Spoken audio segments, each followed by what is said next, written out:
नमस्कार, मी देवा चपटे. आपलं DC9 मराठी न्यूज मध्ये स्वागत आहे. आज आपण अशा एका प्रभागामध्ये आहोत. एकंदरीत पाहायला गेलं तर मागचे जे नगराध्यक्ष होते तेच या प्रभागामध्ये उभा टाकलेले पाहायला मिळत आहेत. आणि मागच्या ज्या नगरसेविका होत्या या प्रभागाच्या, प्रभाग क्रमांक 8च्या, आता त्या काँग्रेसकडून, महाविकास आघाडीकडून नगराध्यक्ष पदासाठी उमेदवार आहेत. त्याच प्रभागामध्ये भाजपने एक उमेदवार दिलेला पाहायला मिळतोय. आपल्यासोबत भिसे आहेत, भिसेच्या पत्नी आहेत. काय सांगसाल, तुम्ही या प्रभागामध्ये निवडणूक लढवणार आहात, कशा प्रकारे प्रतिसाद आहे? मागले जे नगराध्यक्ष होते ते ज्या प्रभागामध्ये उभा टाकलेत. माझा जनतेला एक आव्हान आहे. तुमचा जे प्रश्न आहे, तुम्ही जे प्रश्न केला ते बरोबर आहे.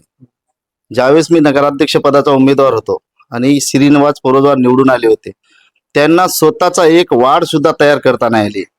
या वार्डामध्ये ते फक्त आणि फक्त पैसे मतदाराला देण्यासाठी, आणि मी निवडून येतो, जनतेचा कोणताही कौल त्याच्या पाठीमागे नसताना ते म्हणतात की इथं पैसे देऊन माझ्या याच्यामध्ये मी निवडणूक लढून जिंकून येतो. गेल्या बारीला सुद्धा त्याने 5 वर्ष नगराध्यक्ष पद भूषिलं.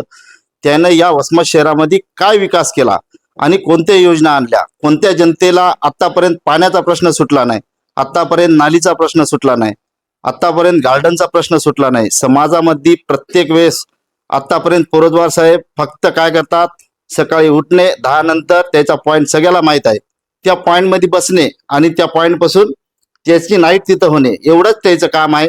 त्यापुढे नगराध्यक्षांना कोणतेही विकास कामे आतापर्यंत कोणता पॉइंट ते जनतेला माहित आहे ना. जनतेला माहित आहे. भाजीपाल्याचा पॉइंट आहे त्याच्यानंतर त्याचा ते दुसरा पॉइंट आहे त्याच्या बाजूचा. आता त्यानं ते काय करतात जनतेला सुद्धा माहित आहे. त्यानं आतापर्यंत काय केलं तिथं. 5 वर्ष बसून तिथं पूर्ण टाइम टाकला. जनतेचे काय सेवा केली आतापर्यंत, काहीतरी करत असतात ना. हो ना, काय करतात म्हणजे माहित आहे त्याचं काय. 10 नंतर 12 नंतर त्याचे हात चळचळ कापतात. जनतेला सुद्धा माहित आहे की कशामुळे कापतात, त्याच्यामुळे कापतात. सांगू शकत नाही. आता आहे ना त्याच्यामध्ये बरेच काय आहे. म्हणजे ते एक उमेदवार, नगराध्यक्ष राहिलेले पदाचे उमेदवार, आणि स्वतः त्याच्या पत्नी माझ्या ताई इथं उभं टाकल्या.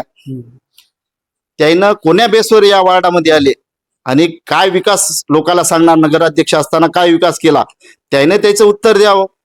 त्याच्यानंतर या वार्डामध्ये लोकांच्या समस्या काय आहेत. ज्यावेळेस लोकांच्या समस्या इथं सुटत नसतील, तुम्ही वसमत शहरामध्ये सोडू शकत नाही, एखाद्या वार्डामध्ये सोडू शकत नाही, तर तुम्ही काय नगराध्यक्ष पद भूषिलं हे जनतेनं त्याला सांगावं. आणि जनतेमधून त्यानं पुढचा जे काय त्याची आहे निवडून येण्याची जे सांगायलेत, त्याने जनतेनं त्याला उत्तर द्यायला भेटल त्याचं. नक्कीच. तर आपण पाहिलं असेल, जे मागच्या वेळेस, मागच्या टर्मला नगराध्यक्ष पदासाठी जे निवडून आलेले उमेदवार होते ते या प्रभागामध्ये उभा टाकलेत. त्यांनी कुठल्याही प्रकारे वसमत शहराचा विकास नाही केला, तर प्रभागाचा काय करणार असा थेट त्यांनी आरोप केलाय. आणि एकीकडे पाहायला गेलं तर या प्रभागामध्ये आता महाविकास आघाडीकडून ज्या नगराध्यक्ष पदाच्या उमेदवार आहेत, सीमा हाफिज, त्या मागल्या टर्म मध्ये या प्रभागाच्या नगरसेविका होत्या. त्यांनी काही विकास केला नाही का?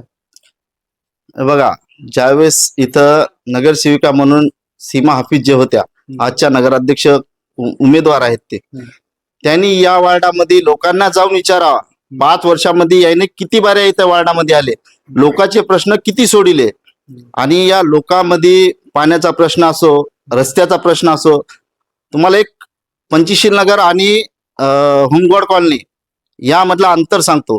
ज्यावेळेस या वार्डामध्ये नगरसेविका होत्या आम्ही, सीमा हाफिज आज जे नगराध्यक्षाच्या कॅन्डिडेट आहेत, त्यानं एक रस्ता, एक बाजू पंचशील नगरची आणि एक बाजू होमगार्ड कॉलनी, समता नगर, या भागामध्ये एक रोडचा प्रश्न जोरात चालू होता. आणि माझ्या जे पत्नीच्या विरोधामध्ये जे उभे टाकलेले उमेदवार आहेत, मनोरे यांची मुलगी, हे तिथले अध्यक्ष होते.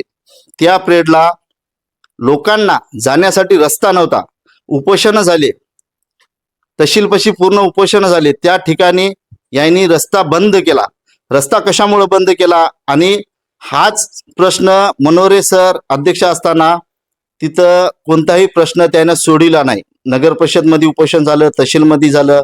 माननीय श्री शिवदासजी बोड्डेवार साहेब यांनी येऊन ते उपोषण सोडिलं आणि रस्ता त्याला तयार करून दिला. आणि सीमा हाफिज ज्या वार्डामध्ये नगरसेविका होत्या त्यांनी इथे येऊन काय केलं? जनतेचं जर नगराध्यक्ष पद हा सर्वोच्च पद आहे, या पदामध्ये त्याने एकही काम वार्डामध्ये नाही केलं तर वसमत शहरामध्ये काय करणार? जनतेचे प्रत्येक वेळेस फक्त काय करायचं? मतदान घ्यायचं आणि वरी जाऊन बसायचं. प्रत्येक वेळेस काय करायचं? जनतेला सांगायचं कोणतेही विकास केले नाही आतापर्यंत. कोणत्या वार्डामध्ये स्वच्छता नाही, पाण्याची सुविधा नाही, रस्त्याची सुविधा नाही. आणि महिलेला तर कोणत्याही याच्यामध्ये आमच्या माता भगिनीला कोणतेही जे अडचणी असतात, कचऱ्याची अडचण असो, पाण्याची अडचण असो, स्वच्छता असो, लाईट असो, या वार्डामध्ये कोणतेही कामं झाले नाही. त्यामुळं आमची विनंती आहे, जे काम करील त्या जनतेला, त्या उमेदवाराला इथल्या त्याने निवडून द्यावं, हीच विनंती. नक्कीच आपण तर पाहितलं तर एकीकडे भाजपचे जे प्रभाग क्रमांक 8चे जे उमेदवार आहेत दोन्ही पण ते थेट काँग्रेसवर आरोप करताना पाहायला मिळत आहेत. पण तुमचे जे नगराध्यक्ष पदाचे उमेदवार आहेत शिवदासजी बोडेवार, ते कुठल्याही प्रकारे काँग्रेसवर टीका करताना पाहायला मिळत नाही. तुम्ही आरोप करताय पण तुमच्या नगराध्यक्ष पदाचा उमेदवार का बरं टीका करत नाही त्यांच्यावर? बघा काय कारण काय नेमकं? ते म्हणतात आमच्या बहिणी आहेत. आहे ना. बघा, राजकारणामध्ये राजकारण तुम्ही तर म्हणता काहीच नाही केलं. ते काहीच बोलायला तयार नाही. ते फक्त राष्ट्रवादी विरुद्ध बोलतात, राष्ट्रवादीवर टीका करतात. नाही, असं नाही. राजकारणामध्ये बघा, एक सांगतो मी, तुम्ही जे म्हणले, बोडेवार साहेब म्हणले की भगिनी आहेत, बरोबर आहे ना. भगिनी, बघा, राजकारणाचा विषय वेगळा आणि संबंध वेगळे, घरगुती संबंध वेगळे असतात. राजकारणामध्ये आज मला सांगा, एका एका घरामध्ये 2-2 कॅन्डिडेट आहेत, वेगवेगळ्या पद्धतीमध्ये जडित आहेत. एक काँग्रेसमधून आहे तर एक राष्ट्रवादीमधून आहे. तर याच्यावर जेव्हा जनतेच्या दरबारामध्ये विषय जात असतो मतदानाचा, त्यावेळेस नाते गोते हे बाजूला असतात आणि पक्षाचा आणि आपला आणि जनतेशी काम केल्यानंतर विषय जो असतो, काम केल्यानंतर जनताच हा निवडून देतो तिथं आणि जनतेच न्याय देत असतो. हे जे विषय असतात हे छोटे छोटे असतात. पण तुम्ही जे म्हणाले नगराध्यक्ष आमचे म्हणजे बोडेवार साहेब का टीका करीत नाहीत, ते टीका करण्यापेक्षा काम करून दाखवतात. या कामाला महत्व आहे. सकाळी त्यांचं 10 वाजता जे चालू होतं, तुम्ही म्हणताय की ते काम करून दाखवतात, राष्ट्रवादीवर आरोप करतात ते, पण काँग्रेसवर करताना पाहायला मिळत नाहीत. एकीकडे तुम्ही आता म्हणले की मागचे जे नगराध्यक्ष होते श्रीनिवास पोरजवार, त्यांनी काही विकास केला नाही. ते म्हणतात की तुमचे भाजपचे उमेदवार म्हणतात की त्यांच्या परीने त्यांनी केलं. हे बघा, विकास म्हणजे काय असतो? जनतेला विकास काय असतो? एखादं गार्डन केलं म्हणजे तुम्ही म्हणता का विकास आहे? जनतेच्या विकासामध्ये तुम्ही जनतेला जे लागणारी सुविधा आहेत तुम्ही काय केलं आतापर्यंत? जसं लाईट असो, पाणी असो, स्वच्छता असो, काय विकास बघा तुम्ही. आतापर्यंत वसमत शहरामध्ये किती हाल आहेत, कचऱ्याची किती बेहालत, त्याच्यानंतर पाण्याचा प्रश्न बघा, 8-8 दिवस पाण्याचा प्रश्न अजून येत नाहीत. मग नगराध्यक्ष पदानं एक काम केलं म्हणजे झालं का? नगराध्यक्षाचं काम काय असतो की जनतेमध्ये सेवा देणे. सेवा म्हणजे काय? हे पद सेवेसाठी असतो. सेवा काय असती? तुमच्या प्रत्येक वार्डामध्ये स्वच्छता आहे का, पाण्याची सुविधा आहे का, काही गोष्टीला तुमची अडचण आहे का, कोपणाची अडचण आहे का, घरकुलाची अडचण आहे का, शौचालय आहे का, छोट्या छोट्या गोष्टी असतात. या गोष्टीवर नगराध्यक्षानं नगरसेवकाकडून काम करून घ्यायचं असतो. पण नगरसेवकामध्ये कामच सांगून यायचं कामच नाही ना. सकाळी उठणे, हॉटेलवर बसणे, तिथून काम करणे, नगरपालिकात कधी जाणे नाही आणि नगरपालिका समजलीच नाही. काय असती नगरपालिका, जनतेचे प्रश्न काय असतात हे अजून नगराध्यक्षाला कळालेच नाही. त्याच्यामुळं माझा थेट आरोप आहे की नगराध्यक्ष या पदाने भूषिताना 5 वर्ष पूर्ण भूषिले, कोणत्याही निधीचा इथं उपलब्ध झाला नाही. त्याने कोणतेही प्रयत्न केले नाही, स्वच्छतेच्या बाऱ्यामध्ये प्रयत्न केले नाही, पाण्याच्या बाऱ्यामध्ये प्रयत्न केले नाही. त्याने उत्तर द्यावं याच्यामध्ये. आणि या वार्ड क्रमांक 8 मध्ये त्याने नंतर काय करणार? नगराध्यक्ष असताना सुद्धा काय केलं नाही, तर आता काय करणार? ते नगरसेवक हा काय करू शकतो आता? तर नगराध्यक्ष राहिलेला माणूस काहीच करू शकत नाही. तर मग तुम्ही आज नगरसेवक म्हणून या वार्डामध्ये जनतेचे काय प्रश्न सोडणार? नक्कीच. तर आपण पाहितलं असेल, हे प्रभाग क्रमांक 8चे भाजपकडून उभा टाकलेले उमेदवार होते, यांच्या पत्नीला उमेदवारी दिलेली आहे. एकंदरीत पाहायला गेलं तर नगराध्यक्ष पदाचा उमेदवारांनी नगराध्यक्ष असताना काही काम केलं नाही, तर प्रभाग क्रमांक 8 मध्ये ते निवडून आल्यावर काय काम करताल असा देखील थेट त्यांनी प्रश्न विचारून आरोप देखील केलेला पाहायला मिळतोय.